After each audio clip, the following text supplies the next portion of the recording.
ചെത്തല്ലൂർ പനംകുരിശി ഭഗവതി ക്ഷേത്രത്തിലെ പൂരം 9-ന് ആഘോഷിക്കും. ഉത്സവത്തിന്റെ മുന്നോടിയായുള്ള കൊടിയേറ്റ ചടങ്ങ് ശനിയാഴ്ച രാത്രി നടന്നു. ക്ഷേത്രം തന്ത്രി തിയന്നൂർ ശ്രീധരൻ നമ്പൂതിരിപ്പാടിന്റെ കാർമ്മികത്വത്തിലാണ് ചടങ്ങുകൾ നടന്നത്.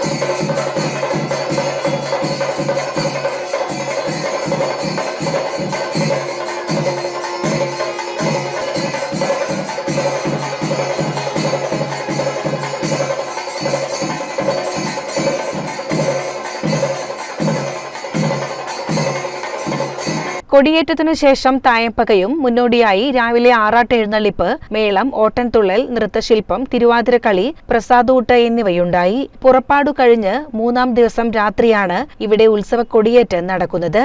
ഞായറാഴ്ച ക്ഷേത്രത്തിൽ രാവിലെ ആറാട്ട്, ഓട്ടൻതുള്ളൽ, നാദസ്വരം, ഭക്തിപ്രഭാഷണം, തിരുവാതിരക്കളി, നൃത്തനൃത്യങ്ങൾ, രാത്രി പൂരപ്പറമ്പിൽ ഗാനമേള എന്നിവയുണ്ടായി.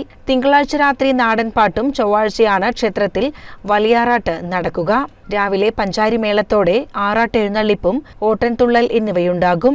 വൈകിട്ട് ഡബിൾ നാദസ്വരം, തുടർന്ന് ചെറുതാഴം വിശ്വരാജ്, കാഞ്ഞിരങ്ങാട്ട് അരുൺ രാജ്, സതനം അശ്വിൻ മുരളി എന്നിവർ അവതരിപ്പിക്കുന്ന ട്രിപ്പിൾ തായമ്പകയും തുടർന്ന് സിംഗിൾ തായമ്പകയും അരങ്ങേറും. പൂരം ദിവസമായ ബുധനാഴ്ച രാവിലെ പഞ്ചവാദ്യസമേതം ആറാട്ട്, തുടർന്ന് ഓട്ടൻതുള്ളൽ എന്നിവയുണ്ടാകും. 16 ദേശവേലകളിലായി 20 ഗജവീരന്മാർ അണിനിരക്കും. വൈകിട്ട് 6-ന് പൂരം കൊട്ടിയിറങ്ങും. രാത്രി 8-ന് തിരിച്ചെഴുന്നള്ളിപ്പും നടക്കും.